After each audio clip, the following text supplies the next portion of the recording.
Well, good afternoon, everyone. Thank you for coming today, and thank you for attending this session. My name is Paul Stocco. I am a board member with CanBIM. I'm also a lawyer with the firm called Brownlee in Edmonton. I have the pleasure of heading up the construction team at Brownlee, and have been doing that for the past 10 years, and my practice has been primarily focused on construction law for the past 20 years since I graduated from law school. And so I have the pleasure today of talking to you about the legal impact or the legal consequences of BIM. And just as a show of hands, how many people here, I'm going to assume all of you, use BIM, right? Correct? Yes? How many people here sign or review the BIM contracts? 2, 3. Maybe the lawyer's hiding in the room as well. Along with me, my co-presenter, Nolan Heuchert, will be talking about insurance issues that arise in the BIM context. And a little bit about Nolan. Nolan is a director of a Vancouver-based firm called Wylie, Crump Limited, which is an insurance broker. And Nolan is primarily active in the construction marketplace. Nolan's bio is set out in the materials that you have. A few things that aren't in the bio that you may not know about Nolan is that he originally hails from Saskatchewan, but now lives in Vancouver, so he can be quite glib about the weather that we're all experiencing here. And Nolan's favorite color is purple. I wear it just for you. So, with that in mind, I want to, if I have this right, take you through some of the issues that arise in the traditional versus the BIM context. Nolan will intersperse his comments through mine. Nolan will also talk about some risk management strategies, and if we have time, we'll deal with questions at the end.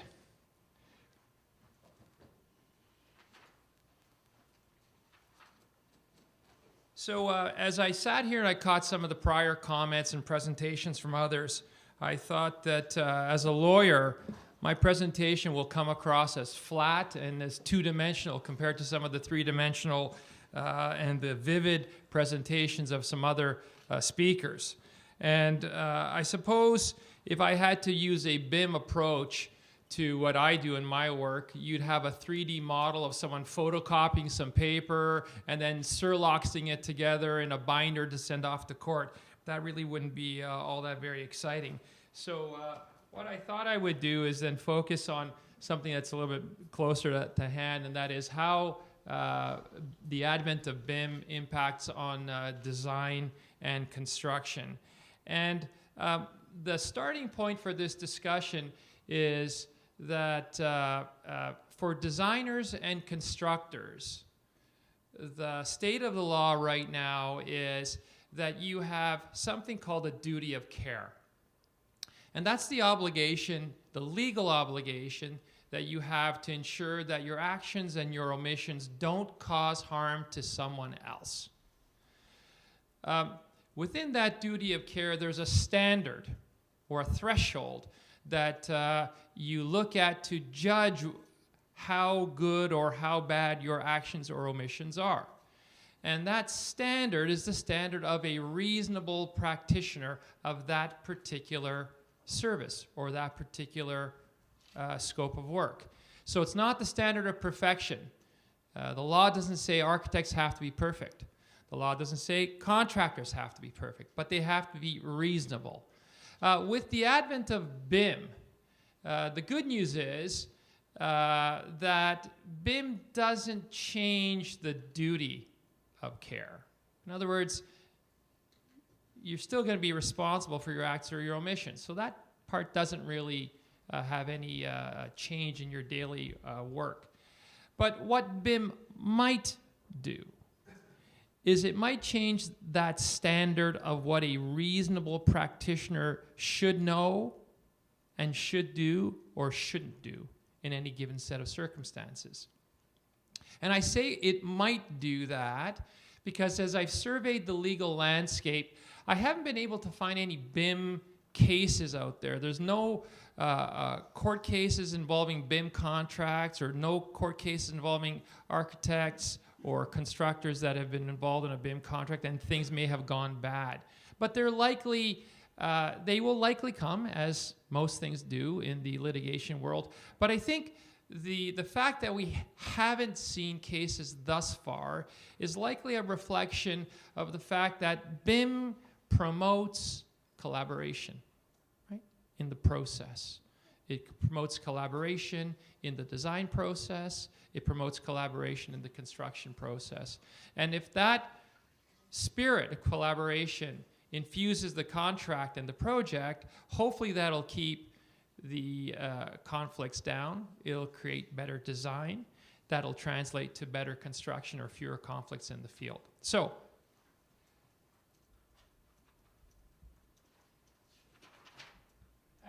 as far as contracts are concerned, I want to talk about just some of the standard form BIM contracts that are out there.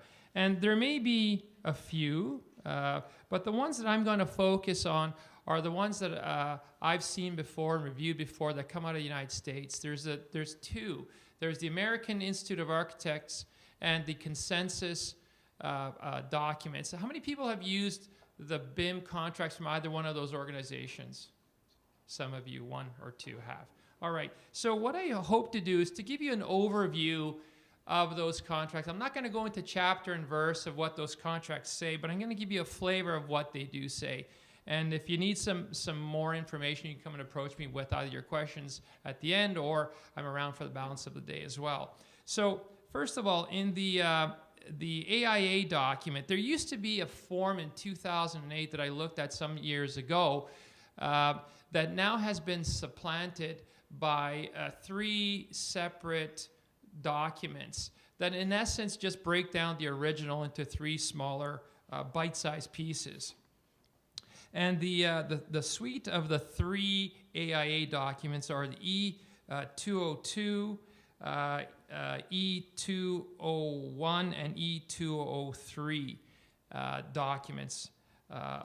And the good thing for architects is that they don't substantially change what the original AIA 2008 version of the BIM contract said. So just a few comments about those 3 AIA documents. First of all, they are meant to be an amendment or an exhibit to an existing owner-architect contract where general services, architectural services are set out. So these act as an exhibit or attachment to that. The starting point of these contracts are the E203 document, and it establishes the protocol for the development, the use, transmission, exchange of the digital data, the creation of the BIM for the project. And any party that signs on to the use and transmission of this digital data has to ensure that any subsequent users downstream of that particular party also sign on. So there's the bringing together of that collaboration aspect. And just in the way I've described the general overall purpose of this of the contract, it's different than the traditional responsibility. Architects simply designed to the owner's requirements, took that design, threw it over the fence into the contractor's yard, and the contractor built to the design.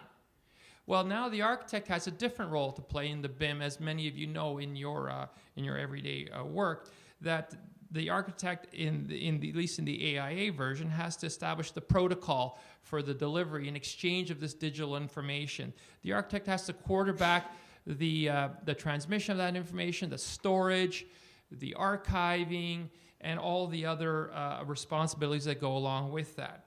In the E203 document, there are various key definitions. BIM, the BIM model, we all know about that. Then there are various model elements that are consist of components or systems or assemblies within that model or that building. And each of the model elements are created by an author. And that author and other authors have certain responsibilities that are specifically outlined in a chart or a table as in this E203 document. Some of the other key features, the architect is designated as the manager of the model. As I mentioned, the architect prepares and distributes the digital data, deals with the protocol, manages the centralized repository of the electronic information. So again, that is more than the typical role that the architect played in simply designing to the owner's requirements and throwing that design over the fence to the constructor.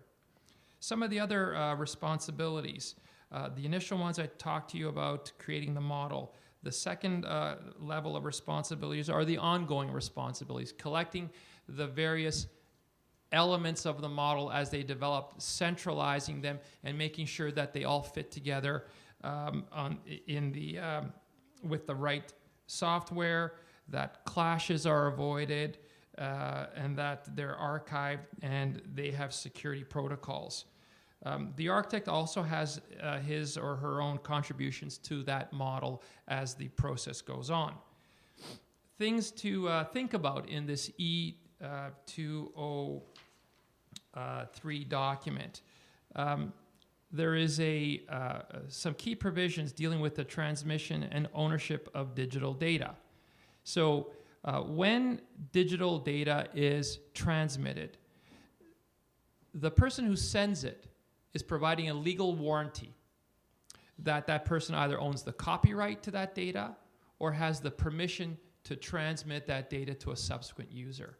Okay, that's different than in the traditional model. There's also provisions that deal with the transmission of confidential digital information. Again, the person who sends that confidential digital information is warranting that they have the rights to do that. And the recipient of that data has certain responsibilities. The person who receives that information cannot use that information for unauthorized uses. And the agreement sets out what uses can or cannot be authorized. Again, different than the original model, I would suggest. Some of the other key features when you're looking at some of the other documents that work hand in hand with the 203, this is the 202 document. This sets out the protocols to be followed for the collaboration of the parties, the technical requirements for the BIM model, the training and the support requirements that all parties have to sign on to, the various levels of development of the model at various stages, who is the model element author and what responsibilities that party has. And there's also a digital protocol exhibit document 201 that sets out how that digital information is stored and transmitted. So again, the architect plays a greater role than simply designing to the owner's requirements and taking that design and throwing it over the fence. There's a more involved role, a more integrated role. And that process is also reflected in the consensus documents, that second form of contract document. And this is the document 301. And the same concepts apply. The architect is treated as the information or the model manager. And some of the key principles there, and the wording is slightly different than the AIA document, but the wording in this consensus document says that this doesn't change the contractual relationships. It doesn't change the duties of care that you have at law. But what it does say is that the people who use the information, who share it, you have to be responsible for it. And the subsequent users can rely on the information that they receive from you. Again, that's consistent with the AIA approach. There's also some language in the consensus document that deals with the waiver of consequential damages. Not referenced in the AIA documents, but you're still responsible for any consequences that you cause to a subsequent user as a result of your contribution to the model. But there's a waiver of indirect consequences or indirect damages that flow from that use. A bit of a legal jargon there, but it's important to note that in the consensus documents that's set out expressly. There's nothing like that in the AIA suite of documents. Then turning quickly to the impact on constructors, and I'm going to turn this presentation over to Nolan for a few minutes.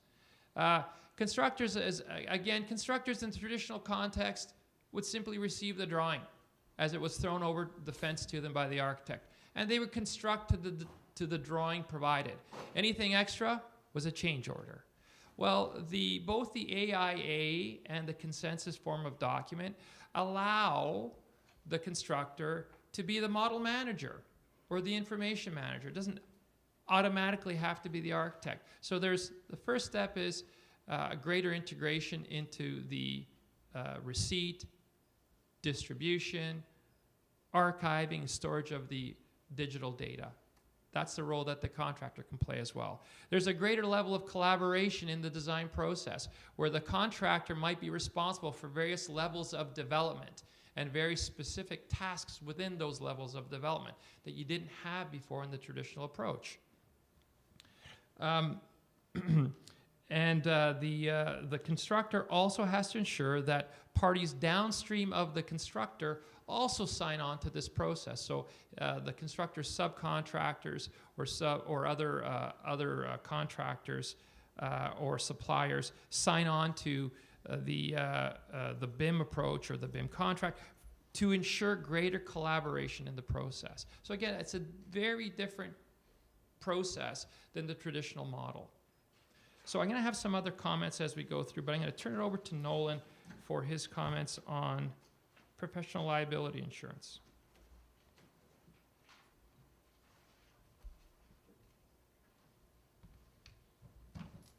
Thank you. As Paul mentioned, and I apologize for my cold, if I'm sounding a little gravelly here. I am from Vancouver, which our lovely weather does have its negative impact. My ski season has been suffering terribly. We have no snow. The positive side to that is my marijuana crop is coming along nicely, so I'll afford my mortgage for another year. Guys got to do, strike that from the recording, please. Similar to Paul, I have been an insurance professional for 20 years, and I've been very fortunate that I've got to work with the construction and design industry, and I've represented the interests of contractors, trade contractors, designers, architects, engineers specifically, as well as owners. And in that, I've come to enjoy and learn extensively from the construction and design industry. I also, with Paul, sit on the executive for the Canadian Design Institute, which is the national association, a chapter of CCA, which deals with design build issues. And the topic here was something Paul and I spoke to a couple years ago at a CDBI conference. And it's interesting to see how rapidly, even in 2 years, some of our comments have changed here. And initially when Paul and I did this, it was more of an intro to the whole concept of contracts involving BIM. Now it's about learning to deal with BIM on a day-to-day basis and incorporating it into your business practice. From what Paul was talking to about the contracts, I just wanted to expand a little bit about the applicable impact on the insurance industry as it pertains to using BIM in your projects. Most of my comments are going to be primarily directed towards the design professionals, the architects and engineers, et cetera. But as well as those contractors working in a design build environment, because as a design build contracting lead, you are very much taking on that same role as Paul alluded to. So the professional liability industry is the one that's going to respond for any errors and omissions, negligent acts in the design that give rise to a loss or cause damages to the projects. So when the whole introduction of BIM came into the environment, the insurance industry was actually quite concerned about it. The insurance industry, I'll say, being a broker in the industry for many years, insurance underwriters like to look at the negative as quick as they can and focus on that. And really the concerns from the underwriting community was this blurring of lines in the whole design development process and multiple parties having input into design. And how do we designate who made what decision in the event of a design process and design error? As well, when you bring in a new product such as this modeling, are we raising the owner's expectations to an unusually high level to go beyond the standard of care that Paul alluded to is expressed in your contracts? Then there's also the risk from the underwriter's perspective is because we have these complex models, there's lots of parties now looking at these designs and looking at these models for their own purposes, be it the trade contractors looking at mechanical, electrical systems, and now their reliance on these models. Have you expanded the scope of your potential liabilities in these projects by performing or sharing this BIM modeling?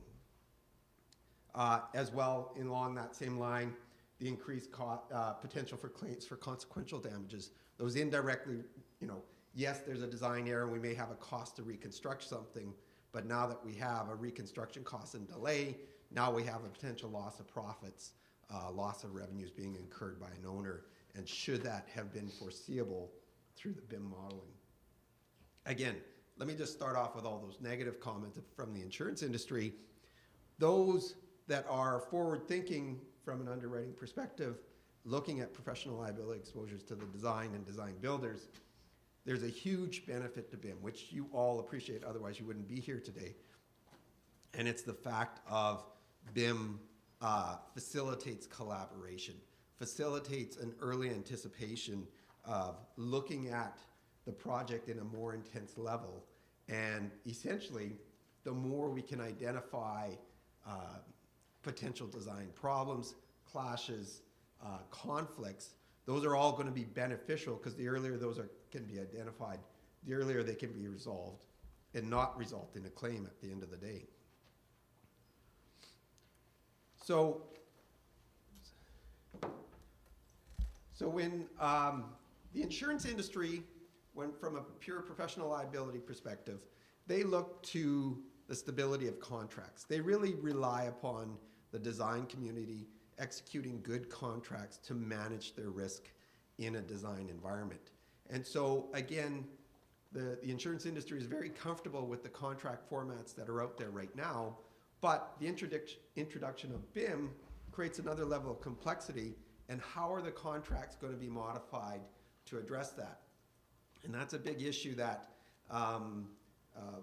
that the insurers and the underwriters focus on and want to know that there's an allocation of duties to deal with all those concerns I raised on the previous slide.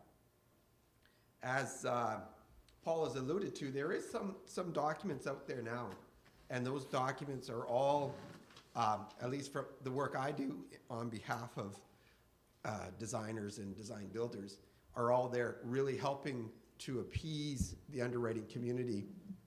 And if you're getting involved in projects where you are having difficulty with your insurers, it's worthwhile to share this type of information as to what you're going to be doing to manage the risks on your project.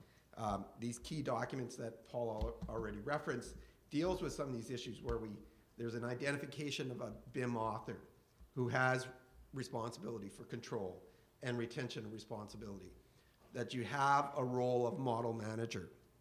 There is going to be a clear identification of parties that we can put up as the responsible individual. There's no relief from the design professional to escape their standard of care that they have in any other environment. They still have a duty to ensure that they're reviewing and are comfortable with designs before final sign-off and relief. There's also in these current documents confirmation that there's no diminishment of the owner's responsibility to review and approve design. They still have an obligation as owners, even though there's these new sexy models that makes them see things in a pretty way, they still have to do their own due diligence in order to bring claims against the parties. The contracts talk about information management, the critical importance of tracking and managing the information that's involved, as well as there's, in some of these documents, risk allocation sections which clearly identify who is taking what risks in these design contracts. I wanted to emphasize as well what I've already heard thus far from the council members in talking about modeling protocols and BIM execution plans. Those are key documents that I've heard referenced many times from the underwriters, more from the UK environment, again, because they've had that experience already. So when we're looking at underwriters that have experience in this, these are the type of things they're going to be looking for. So from the management of your risk in your contracts, which is primarily going to be through your insurance, there is ways to enhance and sell BIM as a positive factor on your activities and your projects, rather than allowing for any negativity. And I think it's back to you. Before you go, Yes. Do you see BIM as creating higher insurance rates for professionals? Can you repeat the question? Well, do I have to slide you $5 for asking that question? Again, similar, and again, we Did people hear the question? I asked whether Nolan is seeing BIM causing an increase in premiums for professionals that practice in this area. I was going to just kind of say, similar to, I'm sure you've seen other trends in the industry, when there's something unknown, people immediately want to, assign more risk to it. So in the very early days of BIM, yes, the underwriters would probably charge a premium if architects, engineers, designers were getting involved in BIM projects, or were taking the BIM model beyond just their internal tool and using it as an external tool with contractors or owners. I have found in my efforts that I can use the argument that a BIM process on a project with the right team members, experienced team members, should account for lower premium costs, because I find it's a better management of the risk, it's a better management of that design process, and anywhere where we can encourage collaboration is really going to be a diminishment of the potential of an insurance claim. I don't know how many of you have ever been through a professional liability claim, but that's almost the last step.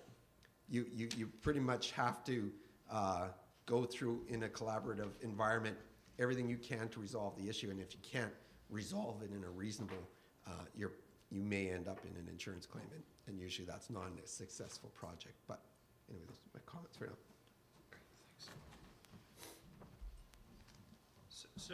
So to pick up then on that theme of risk, what does BIM mean for disputes? Well, in my preliminary comments, as I mentioned, I haven't seen BIM case law out there yet. And again, that goes back to the whole idea of collaboration. Sorry, was there a stretch or a question? No. Just a stretch, okay. And one can, I think, understand that the reality in the legal world of no or fewer conflicts reflects the collaboration. That makes sense, because if you can have a better design and eliminate future or potential clashes in the field, that's going to lower conflict. If you can eliminate the need for costly and expensive change orders, that's going to change philosophies or mentalities on a project. And I think that's going to translate to fewer, or hopefully fewer, claims and less work for lawyers. Oh, I can't believe I said that. But anyway, so BIM, I think, facilitates the design process. I think it facilitates the lessening of change orders. Will BIM eliminate bad construction? Probably not. Bad construction will always be there. if people can't execute on what they are presented to build. But hopefully, the spirit of collaboration, the investment into the development of the model, the participation in the process, the ongoing obligations that a constructor has at the training, the sharing of information, etc., will drive up the pride in the construction. And hopefully, if there are defects, that the hope is that the constructors will step forward and respond to those and deal with them in a collaborative approach as opposed to a conflictual one. So what are some of the other issues that arise as a result of this advent of BIM? Well, I talked about the standard of care. I talked about the duty. The duty of care doesn't change, but the standard to which you will be judged could change.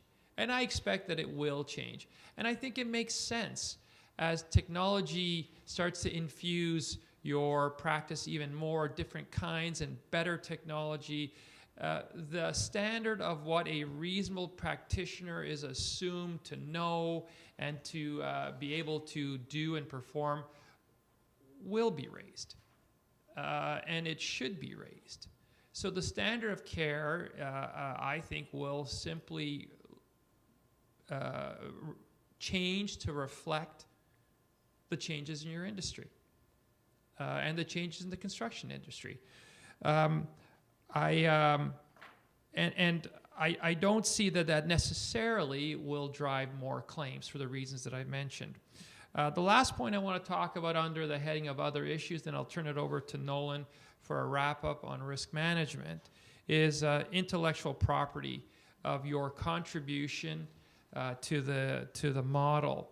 In the AIA form of contract, each model element author, each person who contributes to a level of design retains ownership of that element. That doesn't change.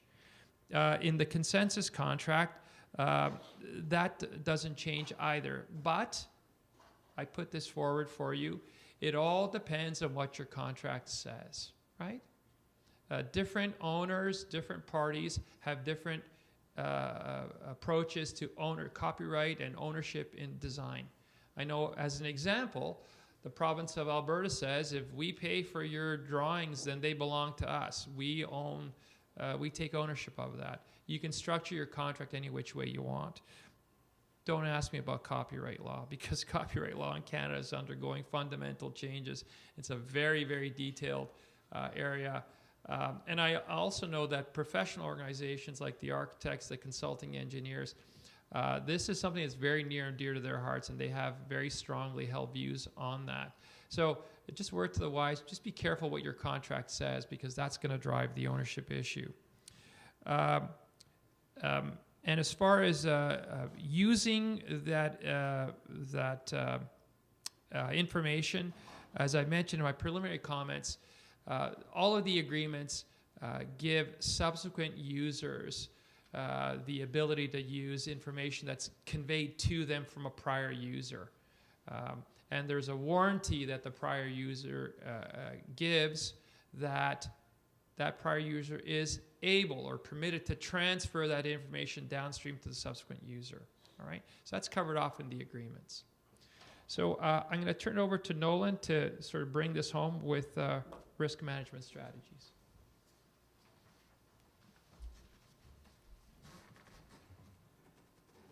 So what I wanted to do today was leave you with some practical advice. We know, Paul and I know, that the reality of the workplace, the reality of the job site, the reality of who you're trying to secure new opportunities from, you're not going to always have that utopian world to do everything 100% correct. But as far as managing the risks that we've kind of talked about today, and again, particularly from a design perspective, Paul alluded to, your standard of care is going to increase, but strive to, in your contracts, in your documentation, to maintain that standard of care and don't get caught up in the hype of marketing BIM in order to secure contracts. Those are those loopholes, those caveats that Paul and his lovely legal community love to grab hold of and run with. You said we would eliminate all defects on this project, that we would have coordination is assured, it's guaranteed, and documentation will be to a higher quality. Those are all taking you to that bar and beyond, and when that's documented, the legal community loves to take that and says, well, that's what you said you had delivered, that's what we're going to hold you to. And Nolan, just a point on. Sorry, I'm married to a lawyer, so I get to make all the fun of him. Just on that point, the kinds of contracts that I see that deal with BIM and the standard of care, the language shouldn't be offensive to really anyone, because the language typically is that the standard of care will be the standard of care of a practitioner in the location of the project. Now, what does that mean? That's the $1 million question, I suppose. But you're going to be able to bring in experts, like some of the members on this board. I know Alan does this sometimes as well, Alan Partridge, that you bring in people, an expert in the field to comment, to provide an expert opinion about what a reasonable practitioner in the location of Edmonton, Alberta, who provides architectural services should know and should do in the given circumstance. So as I think, to pick up on Nolan's point, don't get caught up in the flowery language that your design is going to be superlative and this, that, or the other. But if you restrict it to consistent with the standard of care for architectural services or engineering services within the location of the project, that's the best that you can do. And quite frankly, that's all that you should be doing. Okay, thank you. The other thing, which we've already talked about, but work towards maintaining that risk allocation in the contracts. Again, it was one of the key things I've seen in the documents produced to date that are out there for templates, but make sure the owners are acknowledging what risks they retain and what risks maybe the contractor is retaining in these environments where BIM is being utilized. Even something as simple as, I know we're using BIM and we should have as great as cost control as possible, but let's still account for the potential for change order and a potential for escalations in the project. One of the things I hear commonly out of the UK in the insurance industry there is talking about document control and data. And that's a key element to think about in your projects. We're all becoming more and more reliant on the data produced. Make sure you have a good way of controlling and managing the document and the controls to those data. Who do you allow access to what data to avoid corruption of that data? There is certain elements in the insurance industry that can assist with protecting your losses from corruption of data, but usually the common exclusion is going to be from human error. If somebody gets in there and just messes up the work, it's more about protection from things like cyber perils and viruses and things of that nature. Again, contractually, looking at risk management, ensuring that you're putting in a qualification for third-party beneficiaries, limiting liability to those who have access to the information.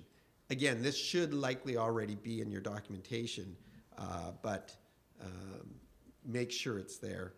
Same with consequential damages. Again, there's standard language out there. Probably my last point is really about, if you're getting extensively involved in BIM, consult with your insurance professionals, consult with your legal counsel, ensure you're getting your templates, your organization, your contract agreements established, and it will give you a big leadway in managing these risks. These are things you can all do in advance and learn from projects as you go along, but certainly as you go forward from there. Sorry. don't know what I did, but the next slide simply said questions. Any questions for the two of us? You had quoted the AIA E203. Do you know if they're doing anything with the RAIC document 6 to incorporate BIM in any way, shape, or form, or whether anything's been done within the CCDC documents? I'm not aware of any BIM exhibit to the CCDC documents. I'm assuming people know what the CCDC documents are. Yes? Yes, everyone does. And as far as the RAIC, I'm not sure what they're doing with document number 6, but maybe Alan Partridge, are you aware of what's going on there? CCDC is looking at some BIM exhibit that could be appended to the existing contracts. At an RAIC level, no, there's absolutely nothing. It is being left up to each individual firm to determine how they would limit such use where and when around BIM. You know, I would suspect, like most things, I think CCDC will eventually embrace this and start looking at it. But if you're aware of the process that CCDC follows, it's a very long gestation period for any standard form document. Thank you.